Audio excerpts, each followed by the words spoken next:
Fight University Podcast, Episode 4. Just got done watching the Holm vs. Correia fights that took place yesterday on Fight Pass. Not the most entertaining card in the world, but it was free, so whatever, we'll take it. Can't complain about free, right? Yeah, definitely nice change of pace of being in the morning. Nice, bright and early fights as opposed to being at late at night. Like you said, not the greatest card in the world, but, you know, who complains about free fights? John Tuck, Takanori Gomi, that's probably the first one worth mentioning. John Tuck landed him with a teep in the face and then hit him with another glancing shot to the top of the ribs and then proceeded to take his back and choke Takanori out pretty quick. Yeah, the shot to the body that really hurt him didn't really even look like it connected very well, but I guess it just hit in the right spot, and that's all it takes. Gomi went, started to back up, and Tuck put the pressure on him and dropped him, and took his back, and got a real quick rear naked choke. But at this point, Gomi's so late in his career. He's just not the same fighter he once was, and I think a lot of the reason he's still around is just so other organizations like Bellator or Ryzen don't sign him and promote him to the Asian crowd. Like, he's needs to be promoted, or like he is this big star in that community, so he still brings in some numbers.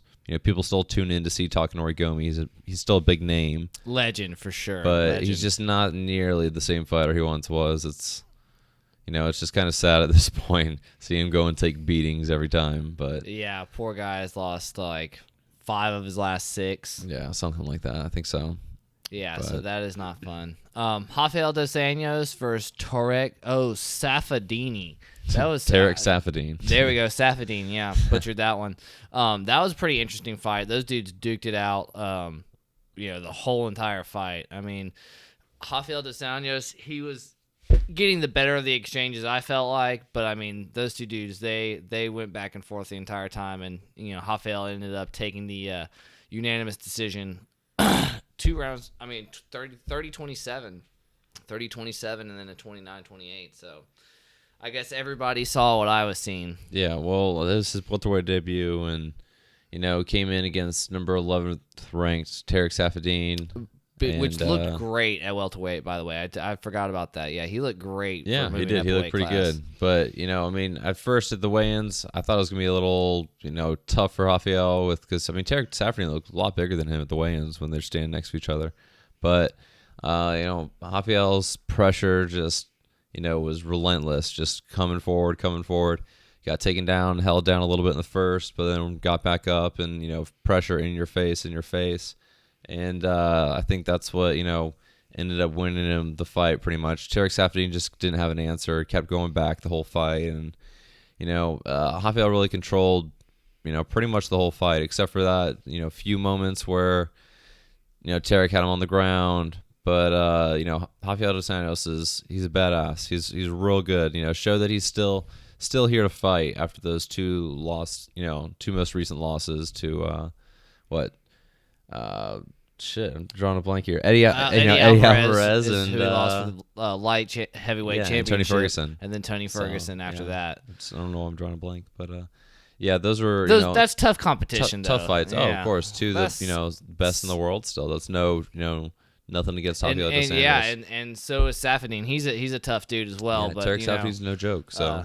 Apparently that weight cut to 55 was what was really killing Rafael dos Anjos. So I'm really excited to see him at his true weight class where he really feels comfortable. So I think he'll perform well because I think he's a good fighter to watch. He's a really exciting guy. So yeah, good to see him do well. That's the thing is when that's the reports of he passed out before the walkout to the Eddie Alvarez fight. Like he was so dehydrated or whatever. I think out of his mind. I think period. I think he was. It was fucked up, but he still went and put on a crazy performance.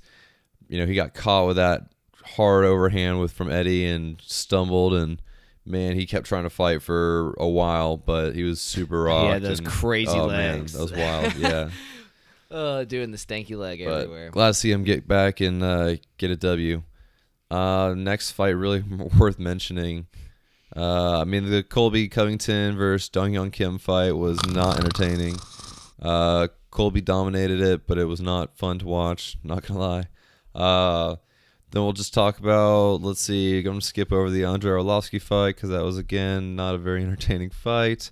Holly Holm versus Correia, the main event, which was still not a very entertaining fight until the finish. But what a goddamn kick. Good Lord. It was hilarious, though. I was watching it and, seeing Correia, taunt her and kind of, that was tell so her, great. bring it on, come on. And then literally, not 5 seconds later, Holly Holm just lands that sick head kick that Just same, murked her. same one as Ronda Rousey, and just you see her drop, and Holly finishes with a strong left hand to the face, and Betts just goes down and goes out. Yeah, no, that knockout was sick. After she got hit with that kick, she was sitting there and she just looked all zombified, and then that hook, or what was it, uppercut she hit her with, that was the cherry on top, and that put her flat on her back for sure. So I wish that would have happened 1 minute and 9 seconds into the first round. But we had to wait till the third round to see it. But it is what it is. It was very exciting. Yeah, not a lot of action in the first 2 rounds for sure. I mean, they were trying to feel each other out, but it was, the air took a beating in that fight. It seemed like they were just throwing at the air the whole time, and nothing was landing. So I don't know what was going on. It was, Holly Holm said their game plan was trying to, lull her in and wait for that opportunity. And, she got the KO, so it worked out great for her. And it's great victory, great way to get back into the win column. She had a rough few fights, and that's sad that the main event of this card was headlined kind of by someone on, a 3-fight losing streak like that. But Holly Holm proved that at least she's still in there at 135. So it's gonna be interesting to, to see what happens next for her. Yeah, I'm. That's another fighter I'm excited to see do well. Especially after that last fight against Jermaine Durandamy, because I personally feel like that was highway robbery. I think she should definitely be the champion in that division, but that's neither here nor there. I think that's literally the world's most worthless title for a pay-per-view that UFC's ever done. Yeah, and just a gimmick for sure. The fact that UFC was banking on Holly trying to win that fight, and so they could set up Holly versus Cyborg, but that kind of backfired hard in their face with Jermaine Durandamy, and now all of a sudden she's backing up hardcore and wants nothing to do with Cyborg. So, but actually, to move on from that, big news that Ariel Helwani is actually talking about Megan Anderson, Invicta 145 champ, supposed to fight Cyborg at 214. It's not finalized yet, but it's looking like it's about to get a done deal. That will be a very interesting fight. I think everybody is excited to see that one. It'll be interesting just to see Cyborg take on a real 145er, again, at least because so far in the UFC, she hasn't taken on a real 145er, but Megan Anderson's a real 145er. Cyborg's probably gonna do work and do what she does best, but at least it's not 135ers trying to fight at 140 and make a weird catch weight. That's the only thing Cyborg's fought at so far in the UFC. I don't know why that they haven't just brought her in years ago, or the fact that just making these 140 catch weights that she's done, it's made no sense. I know they're trying to get her down to 135 to do that Rousey fight back then, but it just never made sense to do these 2 140 catch weights that she's been doing. But we'll see what happens. Hopefully she'll get that fight lined up for 214, and we'll see. Yeah, that will be a nice addition to that card. That'll be a pretty good one. We cannot forget about the largest announcement of the week. Mayweather McGregor is official. It is finally official. How crazy is that? I can't believe it. I can't wait to hear. We haven't heard about the purse yet. We all know both are probably going to get over $100 million, but I would be very, very interested to truly hear all the numbers, especially once it's all said and done. Yeah, I don't know. It's going to be Oh, it's gonna be a shit show for sure. Just the hype leading up to it and everything, but it's gonna be awesome at the same time.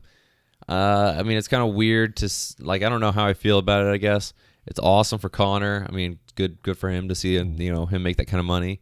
But I also want to see him fight in the UFC, and I don't know if he fights again after doing this. That's the main thing that scares me. That's the only thing that I don't like about making this fight. Really, is that I'm just Dana says he wants to fight 2 times this year, and he wants to fight in December. I just don't think he does it if he makes, a fucking $75 million, $100 million payday. Yeah, I don't blame him. I wouldn't want to fight after making that kind of money either. But that's my biggest fear. I would just hate to see him leave the UFC. I mean, I really just enjoy watching him, fight. He's such an entertaining guy. There's so many good fights. Very captivating. So many good fights left for him in the UFC too. That would so young. He's so young. Tony Ferguson, Khabib. I mean, there's the list goes on. DS3. There's so many awesome fights, but they're just not going to make a fraction of what he's going to make in this fight. So. Does he come back? Who knows? We'll see. Who goes and fights for $75 million, then comes back and fights for $5 million? Oh, I mean, he'll get more than that. I'm sure he's been getting paid more than that in the last couple ones, even. But. Yeah, he's definitely not. I mean, if they're reporting $2 million, he's making way more than that. So that's so crazy. Reported. What's your prediction? Let's get the official prediction right now. Well, I want to see how it ends. How many rounds, and who's taking it? Well, let's see. So the circumstances of the fight, I guess, supposed to be, I think, 145, 150, or not 145. 154. Sorry, yeah, I had that backwards. 154 is the weight, 10-ounce gloves, 12 rounds. So I think Floyd's gonna win. I don't, not like I'm picking the crazy call here. I think Floyd's going to win. I think it'll go the distance, though. I don't think Floyd will knock him out. I think it'll go all 12 rounds. And I think if that happens, that in and of itself is a win for, Conor and for MMA. I think, even the fight, just getting the fight alone is a win for both. For a win for Conor, for sure, just because he's getting the massive payday. It doesn't matter what happens.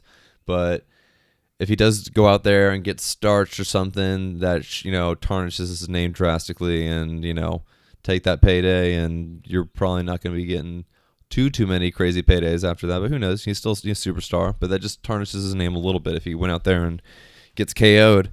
But I don't see that happening. Floyd's not the heavy-handed KO puncher. Hasn't knocked anyone out since the Ortiz fight, and that wasn't. Really, that was semi cheap shot. No, I mean, it was clean, but it was a weird. You can't really call that But I think Conor's going to surprise people. I agree with Brendan Schaub on a lot of what he was saying. Not everything, because he was super balls deep on Conor, and he's not saying Conor's going to win, but I think Conor's going to surprise people. I think Brendan Schaub, when he was talking about how Floyd's going to be patient in the first few rounds and kind of try to feel him out, and it's going to take him some time to really figure out Conor, because Conor's distance is going to be way different, and his movement's going to be way different. The angle's going to be way different. I don't think he, wins, but I would love to see him win. How many rounds do you think Conor takes?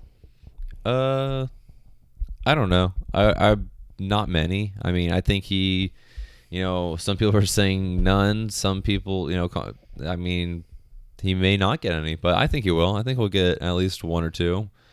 We'll see. I mean, I'm very interested to see what happens. Really, I don't know. It is so that's crazy. The interesting thing about it. Fucking knows? A lot of people, that are boxing, super hardcore boxing guys, Floyd's gonna destroy him, and I think Floyd's gonna, do some work on him too. But an older Floyd, a young in his prime Conor, it's gonna be real interesting to see. So I'm pretty excited about that. I think that Conor's always got the puncher's chance. I mean, you can't doubt him on that. But my mind says it goes the distance and Floyd takes it. I think Floyd is just going to run around. He's going to try his best not to get hit. I think he's going to get hit. He's going to get hit a few times. But if he's anything like he's ever been, he's going to keep darting around that ring, and he's going to be one hard dude to hit. I think Conor is definitely going to win a few rounds, probably early, because like you said, Floyd's not going to be used to seeing what Conor's throwing. But then once Floyd gets in his rhythm, he's gonna be the man. But in those first few rounds, if Conor can really catch him, Conor's strong. He's got the knockout power. We know this. If by any chance Conor gets that knockout, it happens in the first 1 to 2 to maybe 3 rounds. My heart really wants that. That's what I really want on the inside. I think many people want to see him shock the world. I would love it. I would die. I would love it if he did that. He's a very inspiring dude. Can you imagine? 4 years the thing the other day, 4 years ago, he was cashing a welfare check. $235. And now he's taking a $100 million fight with Floyd Mayweather. How insane is that? How the times have changed. Surprise, surprise, motherfucker. I just don't understand how you can't like him. I mean, there's some people out there who hate him. Shit, I love Conor McGregor. He's just so entertaining. Like everything, I love that shit. He just the way he gets into people's heads and sells a fight and stuff. It's very WWE-esque, and I'm not a big professional wrestling fan at all, but I love his antics. It's hilarious. It's the accent too, and he calls his shit and he backs it up, so it's awesome. Everything. Even that video when he was like a young kid talking about he would be the 2-division world champion in the UFC, and he'd have more money than he knew what to do with. I'm a big fan of him. He did it all. Yeah, what a boss. But good luck to him. I hope it happens. I mean, just getting the fight in general is a win for him. He's gonna get the biggest payday of his life, But I just hope he stays. And can I get $1? I hope he continues to fight, in UFC. I want to see him compete still. I want to see him fight the top guys. I want to see him defend his belt.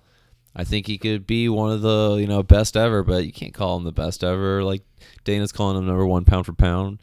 You can't say that when he hasn't. You can't. You're not going to defend your belt or anything like that. Come on, get out of here. But I mean, shit. He could be. It's just a matter of I want to see him fight those people still, but I don't think he will if he's going to be making this kind of money now, and we'll see. I'm very interested to see what happens. Oh yeah, that's going to be I've said that a lot. A big win. Big one for sure. Let's see. Next Saturday, actually. Bellator. The most interesting thing Bellator's ever done. Bellator New York City. That's actually, probably one of the best MMA cards of the year in general out of, any promotion. It is super duper stacked, which is crazy. Yeah. I'm really excited about this, actually. There's a bunch of people on here who's going to be some very entertaining fights. Lots of Legend League fighters, but still good fights. No, it'll be good. Randy Couture. Golly, on the Bellator.com card. Wow, I didn't even see that one before. That's good. It's Ryan Couture, you retard. Couture. Oh, man, I can't read. Wow. Yeah. I was like, Randy Couture, it's like, that's what are you crazy. Talking about? Oh, man. No, I just can't read. Okay, man, that's why that's why I didn't hear that before. Yeah, that's probably why, because he's long been retired. That might make sense. Yeah, and his son, Ryan Couture, fights in Bellator. Yeah. This is much more interesting now. Now I want to see that. Oh, yeah, okay. That makes a lot more sense now. Yeah, let's go on to some of the fights that actually make sense and are like what I was talking about. The real fights? The real fights. James Gallagher, the Irish lad from, SPG Ireland versus Shinzo Machida, Lyoto's brother. That's going to be a fucking awesome fight. Can't wait to see that. Yeah, that's going to be cool. Then on the top of the prelim, the spike card, you've got, Phil Davis versus Ryan Bader for the light heavyweight championship. Right. I mean, that's, shit. That's UFC-esque You got a title fight on, that's former. That's a rematch. Right. That's they fought before. There's a rematch. So that'll be interesting to see. And then on the Bellator main card, the debut of Aaron Pico, the long-awaited debut. Very interesting. This kid is a nasty, nasty wrestler. And there's videos of this kid when he was, 12, 13 years old, hitting. I mean, this kid's got hands. I mean, I cannot wait to see him get in the MMA, into the cage and see what he can do in there. Because, I mean, if he's, anything like his wrestling, he is going to dominate. Yeah, this is going to be awesome. I'm very excited about Aaron Pico. Can't wait to see his MMA debut.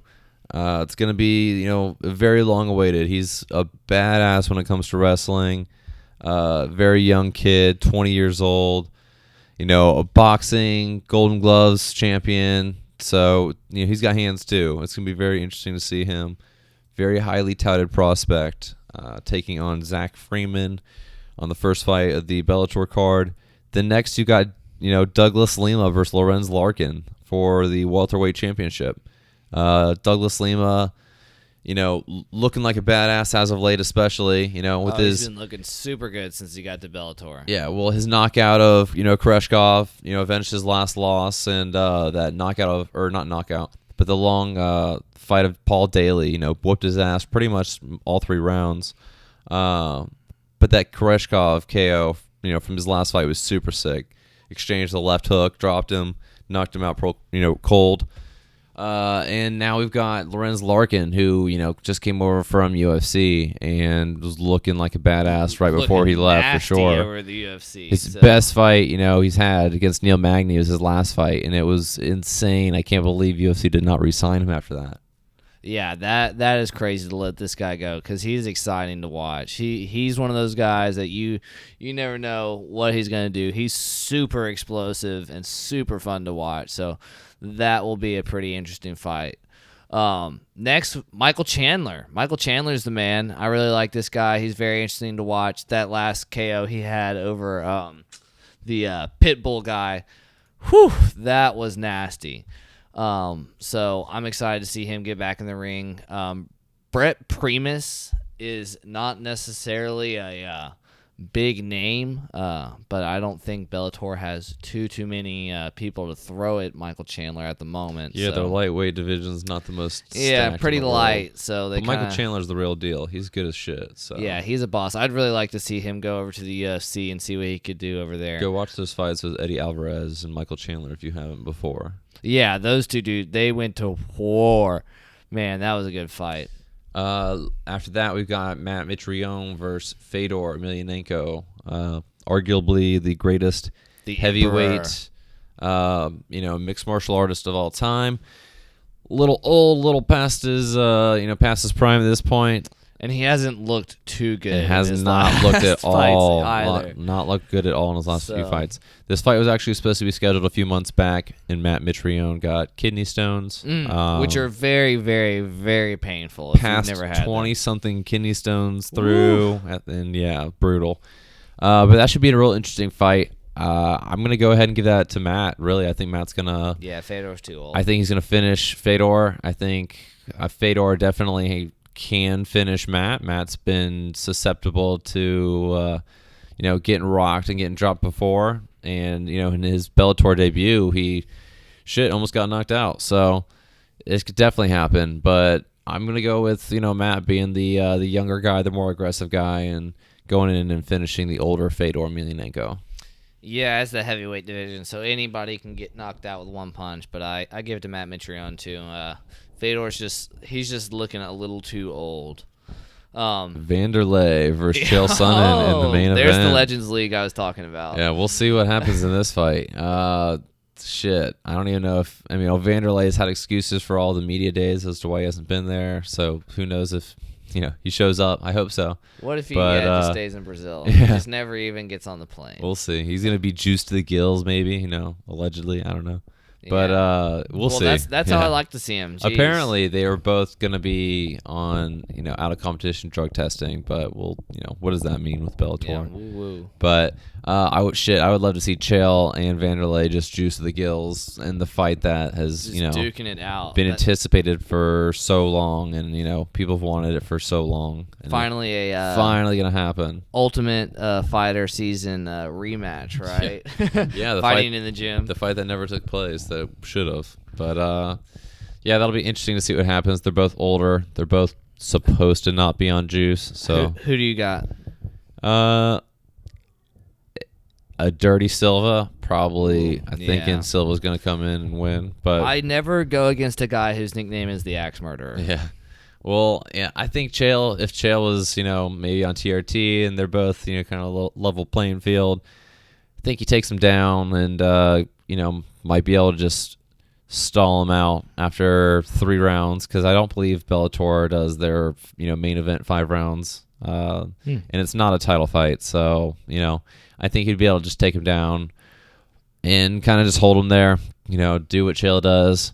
to most people. But I'm going to go ahead and say Vanderlei in this scenario, actually. I think, because I think it might be a little suspect to some drug testing issues or something. So I'm not saying anything, but I'm going to go ahead and say... If he makes it, you're I'm going to say Vanderlei is going to go out there and maybe look a little younger than he used to. Yeah, I think you're pretty much spot on with that. I can't lie. Yeah. As long as he makes it there and as long as he passed the test, I think Silva is going to beat the shit out of Chael Sonnen. Yeah, we'll see. Interesting to see, though. Both very old and past their prime, but both entertaining to say the least. Let's see. Another thing I wanted to talk about, Sunday, the day after that Bellator card, we've got Chiesa versus Lee on the UFC Fight Night. More free fights. Can't complain. Really not going to go over too many of them. Just want to touch over a couple things. We'll go over more next week. But wanted to point out a couple good fights that are on the card. BJ passes pen, passes prime pen. Sorry. I don't know why he's still fighting. This is just, it's getting sad at this point. Dennis Seaver looks like your dad. He looks like he could be somebody's dad. Yeah. He is. Dennis Seaver's a little old as well. They're trying to toss BJ something, to get back in the win column. I don't know why you would give him Yair Rodriguez. That was just very cruel. Suicide. It's absolutely mean and cruel. Tim Means is always, down to bring it. He's very exciting to watch. We got Tim Bosch versus Johnny Hendricks. Johnny looked real good at middleweight last time. Yeah. Now that he isn't having trouble cutting weight. Yeah, Johnny versus Hector was his middleweight debut, and shit, he looked real good. I mean, we'll see what he brings versus Tim Bosch. He actually looked pretty good though, a little pudgy, but had the energy and actually brought it. Yeah, now I'm excited to see the Michael Chiesa Kevin Lee fight after that press conference fiasco. I'm a big fan of Chiesa. He's the man. I loved watching him when he was on The Ultimate Fighter. I was rooting for him, and I'm rewatching that season. Actually, during the week and stuff. There's a lot of good fighters that were on that season. Ali Quinta, Chiesa actually ended up winning it. A bunch of others who are still in the UFC today. But big fan of him. His dad passed away on the show, and he ended up staying on it and winning the whole thing. Chiesa's looked real good too. I mean, he's been a real good prospect since he's been in the UFC. His ground game is badass. Choked out Jim Miller, who's an absolute badass on the ground as well. His fight with Joe Lazon, he got cut real bad, and that got stopped. I mean, he was down to fight still though, and he's been on a 3-fight win streak since then. Submitted Beneil Dariush last time. Yeah, 5 of his last 6. So, I mean, Chiesa's no joke. It's going to be real interesting. I don't think that loss to Joe Lazon, that really shouldn't even count it. I mean, he could have kept fighting. That it was a wicked cut. It really was, but he could have kept fighting. So, it's going to be interesting. Chiesa's a badass, and I hope he continues to do well. And I think he definitely walks away with the victory in this fight next week. Yep. Kevin Lee always brings it too. He finished his last fight pretty quick by submission last time, I believe. But, this is going to be a good one. Michael Chiesa always brings it. And like I said, I'm interested to see the bad blood between them after that press conference. Don't talk about my mom, bro. Yeah, it was kind of weird. But, whatever helps hype the fight. You gotta do what you gotta do. Gotta sell it. So they use that footage in the promo for the fight. So I guess it worked, right? Gives them a little something to actually help promote the fight. But it is what it is. That about wraps up this week. Fight University podcast. Follow us on Patreon. Just look us up, Fight University. Follow us on Twitter, Fight U podcast. That is Fight the letter U as in University podcast. Hit me up with questions on Gmail, fightyoupodcast@gmail.com. Support us on Patreon, and we're out. Thank you. See ya.